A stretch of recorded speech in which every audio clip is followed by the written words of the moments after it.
வணக்கம் என் செல்ல குட்டீஸ், நம்ம மறுபடியும் வந்தாச்சு இந்த அழகான ஜாம்புவின் கனவு உலகத்துக்குள்ள. இங்க சேட்டைக்கு ஒரு பஞ்சமும் இல்லை. நம்ம எலி, அண்ணாச்சி பழம், அப்புறம் நம்ம செல்லக்குண்டு பையன், இந்த 3 பேரும் சேர்ந்து அடிக்கும் லூட்டிக்கு அளவே இல்லையப்பா. போன பகுதியில என்ன ஆச்சுன்னு ஞாபகம் இருக்கா? நம்ம ஜாம்புவை வம்பு இழுக்க ஒரு சூப்பர் பிளான் போட்டாங்க நம்ம எலியும் அண்ணாச்சி பழமும். யார வச்சு? வேற யாரு, நம்ம குண்டு பையனை வச்சுதான். ஆனா ஆனா நம்ம குண்டு பையன் செஞ்ச குழப்பத்துல அந்த பிளானே தலைகீழா போச்சு. சரி, இப்போ ஒரு முக்கியமான கேள்வி.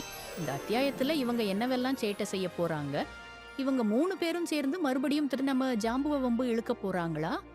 இல்ல இவங்க அடிச்சுக்கிற சண்டையில இவங்களுக்குள்ளேயே வேற ஏதாச்சும் புது பிரச்சனை வருதா? இல்ல இந்த ஜாம்புவின் உலகத்துல வேற யாரும் வந்து இவங்கள மாட்டி விட போறாங்களா? வாங்க கதையின் அடுத்த திருப்பத்துக்குள்ள போவோம். பாஸ் பாஸ் ப்ளீஸ், என்ன எதுவும் செஞ்சுட்டாதீங்க பாஸ். மூச்சு வாங்குது. ஐயோ, என்னால ஓட முடியல. விட்டுடுங்க பாஸ், விட்டுடுங்க. நான் குண்டு பையன் கூட சேரவே இல்லை. எனக்கும் தான் மூச்சு வாங்குது. ஒழுங்கா நில்லுடா அண்ணாச்சி. இன்னைக்கு உன்னை புடிச்சு பொழந்துட்ட புரோட்டாவுக்கு போடுற முட்டை மாசாக்கி நான் சாப்பிடலனா என் பேர் ஆர்னால்ட் இல்லடா. என் பிளான மொத்தமா சொதப்பிட்டியேடா, நீயும் அந்த குண்டு பையலும். ஐயோ, ஓட முடியல. இன்னைக்கு இந்த எலிப்பை என்ன ஒரு வழி பண்ணாம விட மாட்டா போலயே. பாஸ், இதேதான் நம்ம டைரக்டர் சொன்னான். போன எபிசோடு சரியா போகலன்னு நம்ம சாப்டர் க்ளோஸ் பண்ண பார்க்கறான் பாஸ். டேய் அண்ணாச்சி, என்கிட்ட தப்பிக்க போய் சொல்றியா? இல்ல மேயலுமா பாஸ்? அப்படியா?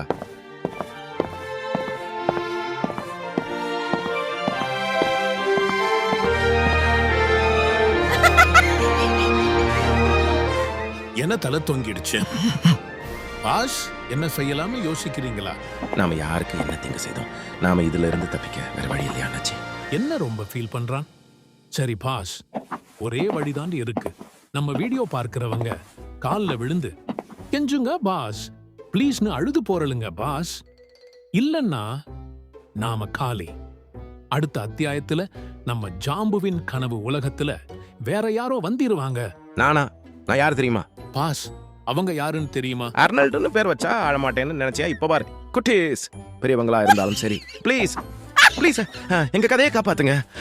இந்த ஒரு தடவை மட்டும் நாங்க சொல்றது கேளுங்க ப்ளீஸ்.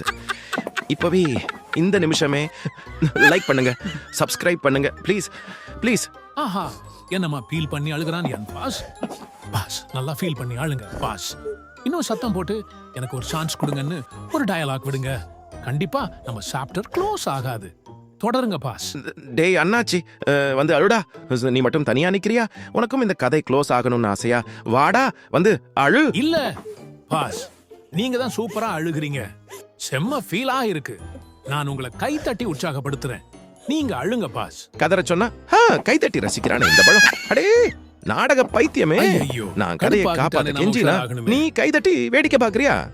இங்க பாரு, டைரக்டர் நம்ம 2 பேரையும் தூக்கினா உன்னோட தோலை உரிச்சு பழரசமாக்கி என் சோகத்தை மறக்க உன்னை குடிச்சிடுவேன். வாடா, வந்து கதர். பாஸ், என்ன எது செஞ்சிடாதீங்க பாஸ். நான் உங்கள் அடிமை. இப்போ பாருங்க பாஸ் எப்படி அழுகிறேன்னு. நல்லா ஏமாந்தியா? வரட்டாமாமே.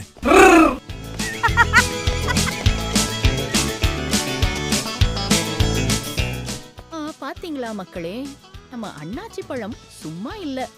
கண்ணீர் டிராமா, அடிமை டிராமான்னு எலிய போட்டு பாடாப்படுத்தி கடைசியில டர்னு எஸ்கேப் ஆயிடுச்சு. இந்த அளவுக்கு தந்திரமா ஏமாத்திட்டான்னு ஆவேசமடைந்த நம்ம அர்னால்ட் எலி கத்திக்கொண்டே தந்திரக்கார அண்ணாச்சி பழத்தை துரத்தி கொண்டு ஓடிக்கொண்டிருந்தான். அந்த நேரம் நம்ம ஹீரோ ஜாம்பு கனவு உலகத்துக்குள்ள வந்துட்டான்.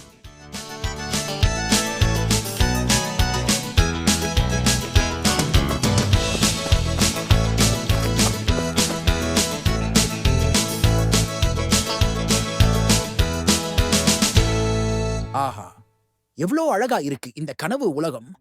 இந்த அழக ரசிக்க இரு கண்கள் போதாது போலியே. ஜாம்புவோ இந்த சத்தம், ஓட்டம், சண்டை எதுவுமே காதில் விழாமல் தன் அழகான கனவுலகை ரசித்துக் கொண்டிருக்க, அவர் முகத்தில் ஒரு அமைதியான சிரிப்பு. சுற்றி பறக்கும் விசித்திர வண்ணத்து பூச்சிகளையும் மிதக்கும் மேகங்களையும் பார்த்து ஆனந்தமாயிருக்கிறார்.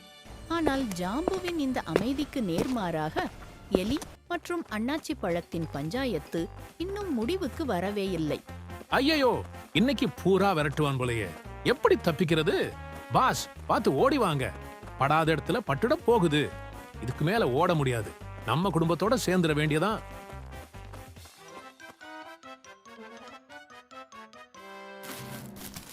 அடே அப்பா, என்ன விரட்டுறான் இந்த எலிபாய. கொஞ்சம் ரெஸ்ட் எடுத்துக்குவோம். என்னையவே அழ வச்சு வேடிக்கை பார்த்துட்டான் இந்த பழம். இந்த பக்கம் தானே வந்தான். டேய் அண்ணாச்சி, வெளியே வாடா, உன்னை கண்டுபிடிச்சிட்டேன். வாடா வெளியே. இந்த பக்கம் போய் இருப்பானோ? ஒரு புறம் அர்னால்ட் எலி தந்திரக்கார அண்ணாச்சி பழத்தை தேடிக் கொண்டு வந்தான். அப்போது ஒரு நிமிடம் எலியின் கவனத்தை இழந்தது. காரணம், எதிர்ப்புறத்தில் இருந்து வந்த இன்னொரு சத்தம் கொடுங்கடா, நான் சொன்னா கொடுக்க மாட்டீங்களா? தின்பண்டங்களை கொடுங்க, நில்லுங்க. குண்டு பையனுடையதுதான். அவனும் சும்மா இருக்கவில்லை. எலியின் வேலையாட்களிடம் சண்டை போட்டு தின்பண்டங்களை கேட்டு அவர்களை விரட்டிக் கொண்டு ஓடி வந்தான். அப்போதுதான் அந்த திருப்பம். தின்பண்டங்களை கேட்டு எலியின் ஆட்களை விரட்டிக் கொண்டு ஓடி வந்த குண்டு பையன் சட்டென்று எதிரே வந்த எலியை பார்த்து விடுகிறான்.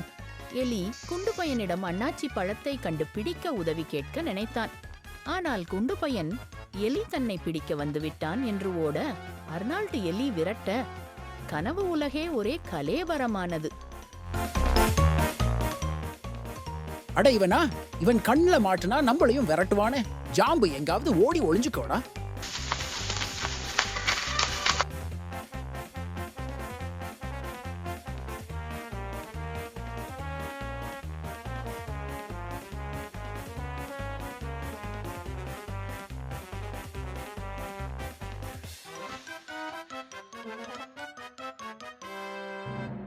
டேய் குண்டு பையா, எங்கடா இருக்க?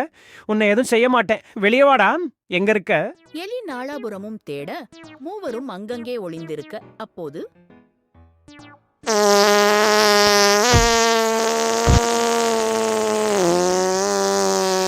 ஐயோ, உதவி கேட்டு வந்தவன் உசுரை எடுத்துட்டானே.